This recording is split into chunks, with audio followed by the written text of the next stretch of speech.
Salut tout le monde, dans cette vidéo on va finaliser l'envoi des messages en gérant également la suppression et donc voir la sécurité côté serveur et également on verra comment gérer le clavier parce que là on envoie un message lorsque l'on clique sur le bouton mais on n'a pas vu si l'on clique sur le bouton OK du clavier. Donc on va voir tout ça. Donc on va commencer par la suppression des messages. Donc si on revient dans notre chat activity, on avait une méthode onChildRemove.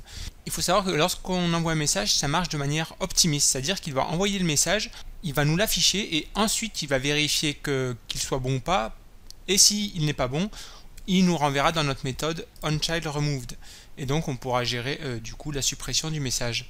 Donc ce qu'on va commencer par faire, c'est mettre quelques règles sur notre table message. Là on avait juste mis que les messages, on pouvait les autoriser si l'utilisateur était connecté. Mais on va changer un peu tout ça. On va commencer par, déjà, on aura notre message, on aura une variable message ID.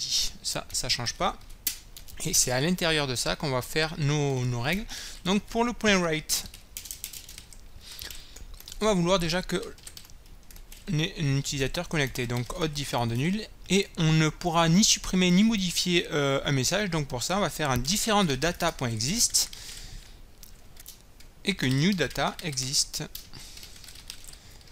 Voilà. Pour ce qui est de la validation, donc point validate, on va sauvegarder ça, bon, il y a une erreur mais on s'en fout.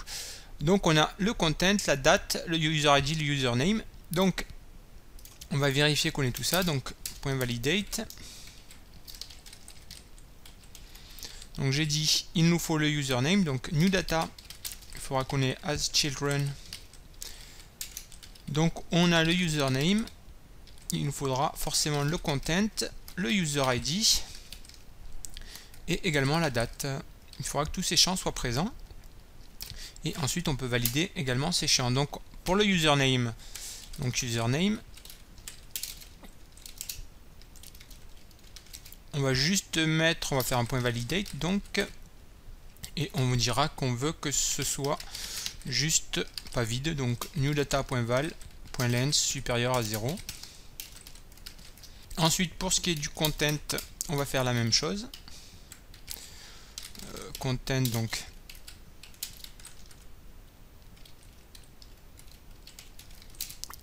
point validate, on va copier-coller ça. Pour le moment on va juste faire ça comme ça. On va voir un peu maintenant comment gérer la suppression si j'envoie un message qui est pas bon.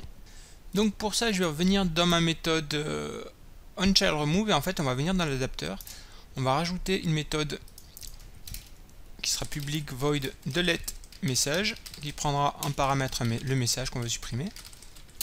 Et donc ce qu'on va faire dans cette méthode, c'est qu'on va récupérer l'index du message que l'on souhaite supprimer et le supprimer. Donc pour ça on va récupérer l'index. Pour faire ça, vu qu'on est sur on a un array list message, on va faire une méthode indexOf et on va prendre donc notre message.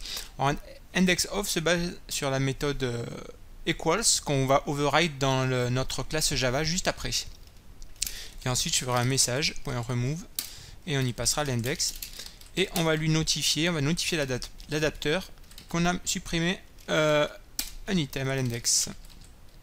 Voilà. Et donc dans notre classe, on override donc CTRL O la méthode equals. Voilà.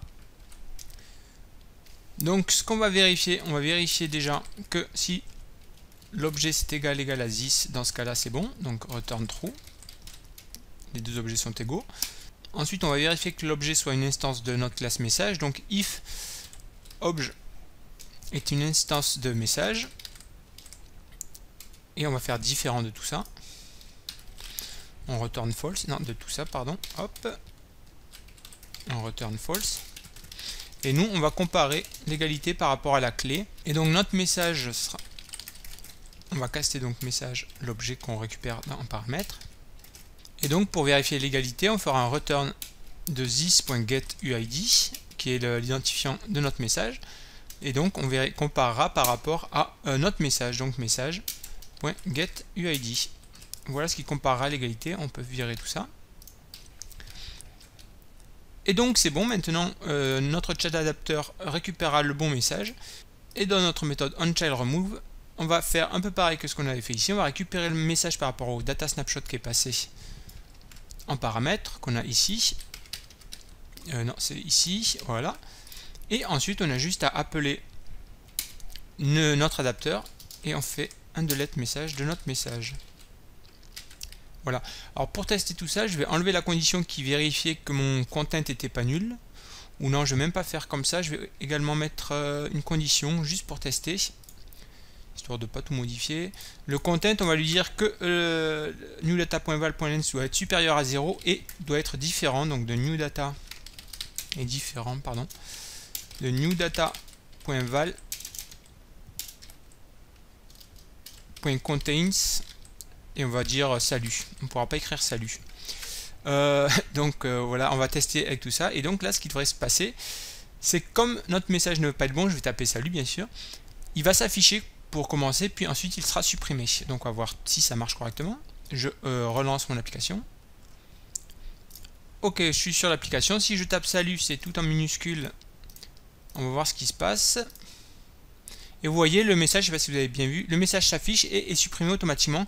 Si on vient voir dans notre Android Monitor, on se met au niveau des warnings et on doit avoir un permission denied qui nous dit en fait qu'il ne peut pas écrire une valeur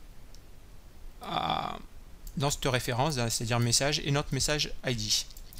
Donc c'est bon, si j'écris autre chose que salut, ça devrait marcher. Ok. Et là vous voyez que c'est tout bon. Donc déjà je vais virer cette règle qui était juste pour tester. Donc voilà comment supprimer un message. Ce qu'on va voir maintenant, c'est comment gérer lorsque j'appuie sur entrée pour que ça nous valide le message pour l'envoi du message. Donc pour ça on va venir sur notre edit text, donc c'était dans init views, on a notre ET message ici, notre edit text, et on va rajouter un listener, donc ET message, et cette fois on va rajouter un onEditor action listener et on va faire new onEditor action listener, et là dedans on va faire notre code. Donc vous vous rappelez, on avait mis dans notre edit text un email options action done. D'ailleurs aussi on va rajouter un input type qu'on mettra à texte. Voilà. Et dans notre méthode on va vérifier que c'est bien cet événement qui est appelé pour envoyer notre message. Donc pour faire ça on va venir dans notre méthode, donc en editor action, et ce qu'on va faire c'est qu'on va vérifier donc if i qui est passé ici c'est égal à une constante qui est prédéfinie, donc qui est editor_info.ImageActionDone. Dans ce cas donc on va envoyer le message tout simplement, et on voudra également refermer le clavier. Pour ça on va récupérer le impute method manager que je vais appeler IMM, et pour faire ça on va récupérer le contexte par rapport au text view, get context, ensuite c'est get system service, et on récupère donc context. C'est une constante également impute method service. Et ensuite on va faire on va caster ça par contre, sinon il va pas aimer. Alt entrée, cast to Android Manager, et on va faire un imm.hide soft impute from window. On va récupérer donc text view le Windows token, donc get window token. On passe 0 en second paramètre, et ensuite on return true. Et donc là quand on appuiera sur le bon bouton, sur le bouton action done, en fait on enverra le message et le clavier se refermera. Et donc si je réessaye maintenant, on tape n'importe quoi et que j'appuie là-dessus, donc le message devrait s'envoyer et le clavier se refermer.